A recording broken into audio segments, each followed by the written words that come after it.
We're facing a very serious global famine, actually, if this does hold for a long time, because of it's called urea. It's used for fertilizer. About 30% of the globe's supply comes from the Gulf states. That's another major thing that goes through the Strait of Hormuz. And without that, you know, for us, it'll be food prices skyrocketing yet again. It's been like that since COVID. It just gets higher, higher, higher.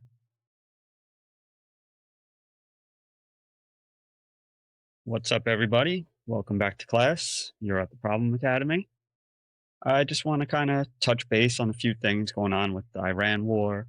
And we haven't really spoke much about it since last week when the ceasefire started. And I want to kind of touch on a few things, a few new ideas from the Trump administration, and the how the peace talks went away with nothing happening. Well, first of all, let's get we had the ceasefire talks, and then they had a meeting for negotiations in Islamabad in Pakistan.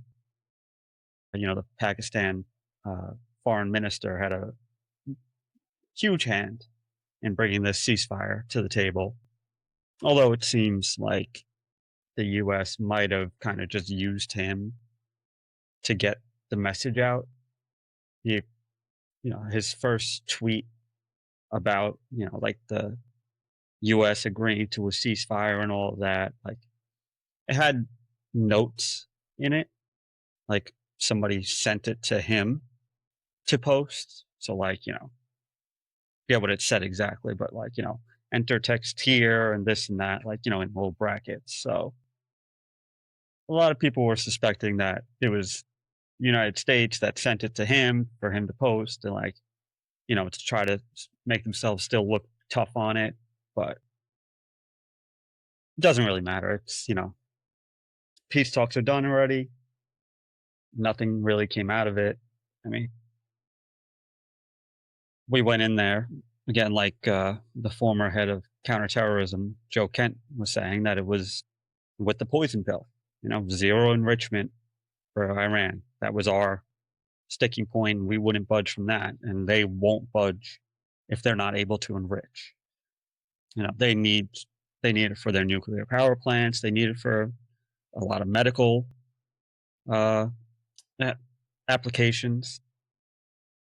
So, again, under the JCPOA, the Obama deal, they were happy with 3%. They were fine doing it. They stuck to it. And then it's only once Trump ripped up the deal in his first term that they ramped it up. Um, and supposedly there's going to be another round of peace talks, but you know, the administration's response to just we're going to blockade the strait that he was raging about opening. I, I mean, what really is that? It was literally just to make himself look better, or hopes to, because I don't know anybody with a brain who actually thinks this looks good. Unless you're just carrying water for the administration, like you see a lot of people doing. You go look, turn on Fox News. Oh yeah, it's the Strait of America now. If I close down a bridge right in the middle of it, and you then set up a roadblock on one end, are you really the one blockading that bridge? No, it's just to say that, oh, we're blockading it just so that Iran can't claim to be doing it. But I mean, the blockade really isn't working that well anyway.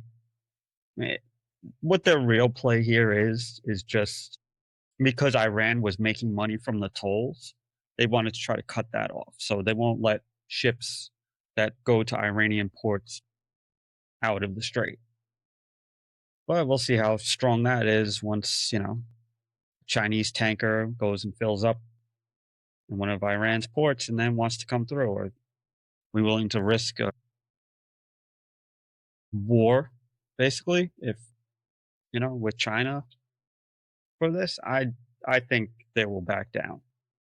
I mean, there was already a ship that was sanctioned by the United States, a Chinese ship that they let pass through. Now they went to, I believe, the UAE port and picked up something there. So that was their, justification for letting it through. But the government had already placed sanctions on this particular ship for whatever reason in the past. So yeah, I think once it comes to China, they'll back down and let him through. But I think it's a dumb desperation move to try to save a little bit of face. And it's again, once it faces any resistance, it's gonna, fall apart. Um, but hopefully there's talk of another round of negotiations that's gonna happen. Um, Now that what I said, they're trying to push for like 20 years of no enrichment, and then they'll. But Iran is not going to accept that. They said, or and then the U.S. isn't too happy. I think that's like a mediator's kind of meet somewhere in the middle between them two. But we're also getting a lot of pushback from our allies in the Gulf.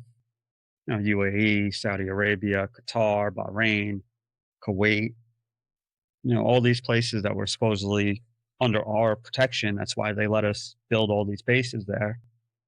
We're kind of strangling their economy a little bit too, in hopes of strangling Iran's. But yeah, we've been trying to strangle Iran's economy for 40 years. We've had sanctions on them forever. They've withstood it. And I doubt that this is going to make them budge either.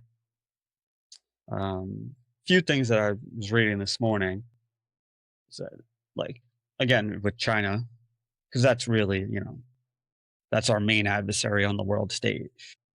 Not hostile wise, but everybody knows that we compete with China for everything. So I'll hear a lot of people justify the war with, well, it's not really about Iran; it's about cutting off China's oil and this and that, and again, but that doesn't really help the situation at all anyway. You know, China the last year, I think almost 40% of their cars are electric vehicles. They've been putting up these high-speed railways across the country, all electric, and they run off coal. They have a ton of coal, and that's how they run it. They're actually decreasing their oil consumption. So, I mean, if this was a plan to stop, cut off China, it's about 5 to 10 years too late.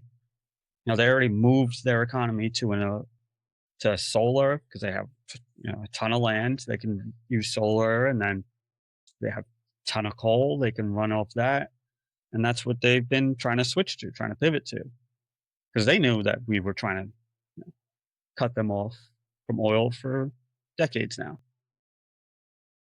So again, it's not like it's really going to be a long-term strategy when it comes to China. And even in the short term, I was reading one article from some oil website that's they really talk about is the crude oil market in the world or whatever. Um, Supposedly they got like 2.5 months worth of Iranian oil sitting in tankers off their coast, just waiting for their refineries to just burn through or use what they have already. And so China can withstand 2.5 months of this blockade and not getting oil from Iran. Can our allies in the Gulf withstand 2.5 months without the oil money coming in? Can the world withstand 2.5 months of, well, so we're facing a very serious global famine, actually, if this does hold for a long time. Because about 30% of it's called urea. say, it's used for fertilizer. About 30% of the globe's supply comes from the Gulf states. That's another major thing that goes through the Strait of Hormuz. And without that, you know, for us, it'll be food prices skyrocketing yet again. It's been like that since COVID. It just gets higher, higher, higher. But for, you know, n- not as well developed nations, that's famine and starvation. You know, you go to places like Africa, you go to some places in like South America, more remote areas like Asia, that there's going to be serious famine. You know, people will die, will starve to death because of this. So, this again, it just sacrificing the world for nothing really. I doubt Iran is ever going to capitulate and give up its enrichment, aside from a full scale invasion and overthrow like we saw in Iraq.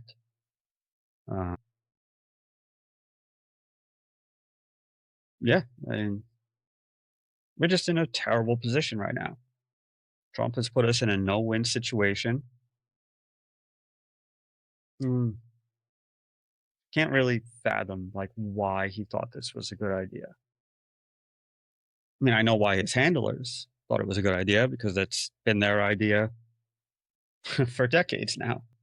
But how he was convinced of this, you know, it's just ridiculous. But I think eventually, the writing's going to be too bold on the wall. It's He's going to have to give it up. They'll make a deal basically that's going to be the JCPOA all over again, and that'll be the end of it eventually. Hopefully, too. That would be the best outcome by far. But again, the poison pill in all of this is Israel. Will Israel back down? You know, and they don't care about any of this. They care about the greater Israel project, and they want to be a regional superpower. And the only one that kind of stands between them and that is Iran. Then Iran can handle Israel on its own. They've proven that already. They proved that during the 12-day war, and they proved that now.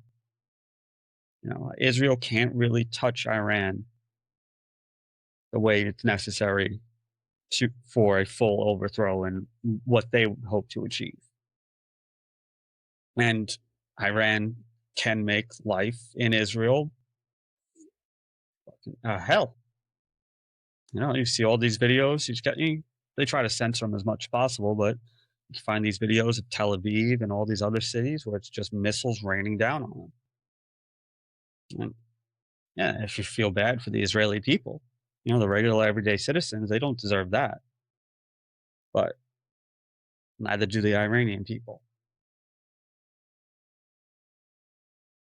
And you know what? I mean, Dave Smith kind of brought it up, I believe, in Monday's episode, where, you know, the ceasefire kind of had a whole big argument in the beginning, like, the 10 points that Trump even tweeted out that they were going to start with and this and that included a ceasefire in Lebanon between Israel and Hezbollah, basically both of our proxies. Well, could be argued that we're Israel's proxy, but he said that Iran is actually doing the honorable thing somewhat. Like Hezbollah, it's not a good organization. They're Shiite militant, pretty extremists, and their whole purpose is to be an enemy of Israel. And again, I'm against war everywhere, so I don't like Hezbollah. But if you look at it from a pure, like, take any like emotion or anything like that out, or how you feel about it, biases, all of that. The Israel and the United States started the war in Iran by bombing the Ayatollah and pretty much the top of the government officials, and then just started a bombing campaign. And Hezbollah, who was still pretty weakened from the pager attack a couple of years ago. Supposedly Israel got a hold of the manufacturers of pagers that Hezbollah was using for their members. They were trying to go low tech so that things couldn't be hacked. It's hard to hack like a pager. What are you really going to do with it? But what they were able to do was implant, getting a hold of the manufacturer and the shipping and all of that, and kind of putting these little bombs, explosives in there, like for remote controlled from Israel, and then just kind of set them off all at once. So Hezbollah was kind of, they're not as strong as they were before that, and not even close to it. But you know what? Iran is uh, their benefactor, and they support Hezbollah. So in support of Iran, Hezbollah launched attacks into Israel, knowing that the response was going to be severe, knowing that they were going to take hits, knowing that it was going to be bad for them. But they saw basically, their big brother get hit hard, and from the United States and Israel. So it was like, all right, we'll take some of that blows from you. We'll take it for you, take away a little bit so you have room to breathe, so you're able to respond fully. Which, again, Hezbollah is not a good organization. Iran is not a good regime. But if you take out all biases and all judgment of that kind, that's an honorable thing to do. You're going to get beat up. You're going to get hit hard. You're not going to win the fight. But I'm going to take some punches for my big brother so that maybe he has a fighting chance. So now, when the ceasefire talks come and they're trying to leave Hezbollah out of it and trying to say that they're not part of this agreement, not part of the ceasefire, Iran is doing the honorable thing. Like, no, if you're going to stop fighting me, you want me to stop fighting, you have to stop hitting my little brother. So, you know, now supposedly that's kind of in talks. I think the both the ambassadors from Lebanon and Israel are meeting. They're the ambassadors to the United States from both of those countries are meeting today in the U.S. to try to talk some terms and stuff. Because it's not like Israel is just attacking Hezbollah; they're pretty much conquering southern Lebanon right now. Um, but hopefully something comes of that. So hopefully they get pushed back down to the border where they were. Because from an outsider looking in that doesn't really know or hasn't really been to the region. I haven't been. I've never been. Anybody gets that meme? Uh, but you hear about like Lebanon is they're very Western people. Yes, they have the Hezbollah militants in the south, the Shia extremists, excuse me.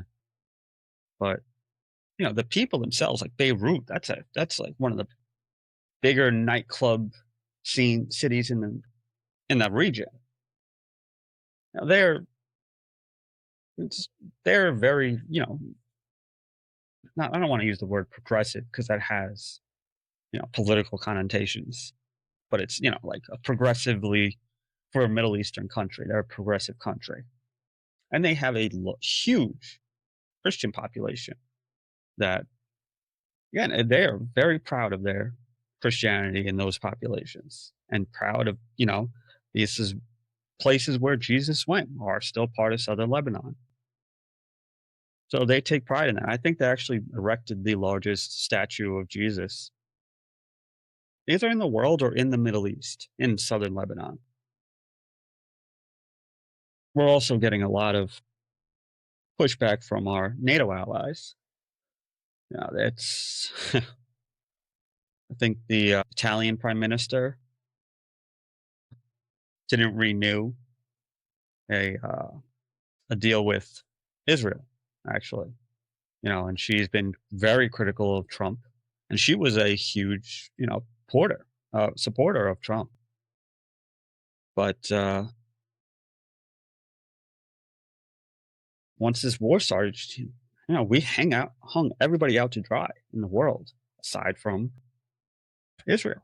This was like, so they've responded. Spain won't allow us to use any of their bases. Nobody wants to send troops or ships or anything to help us open up the Strait of Hormuz. We're not going to get support from our allies in this. But yeah, so Maloney, she stopped the renewal of a memorandum of understanding, it's called, with Israel. She cited the war and they're conducting Gaza. Uh, that was attempted ethnic cleansing, and it's still going on. They're still killing Palestinians in Gaza every day.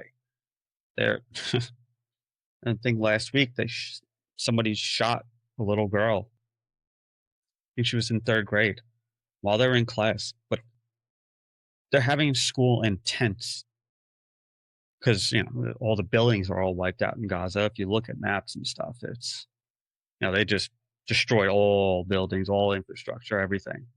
So they were having school in these tents, and little girl got shot in the neck and the head while she was sitting there.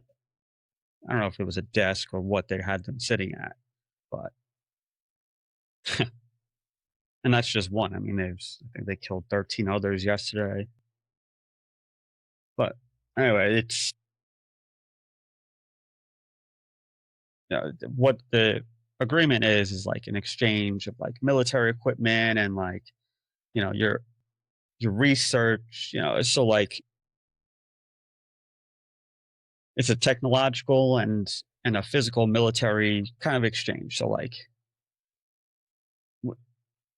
most countries do that are allies, but so Maloney definitely she canceled it. Didn't allow the renewal of it. It was set to just auto renew basically, like it's Netflix. Oh yeah, we're just going to give Israel weapons automatically every year, but she forced the end of it, and good for her. You know what? It's you gotta stand up to this, but it's also I think pushing again the United States into what Israel really wants because the next one up after Iran is Turkey.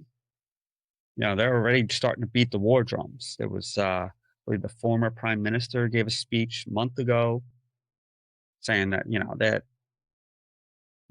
Turkey is building up its military. We can't allow it to threaten our interest in the region. This and that.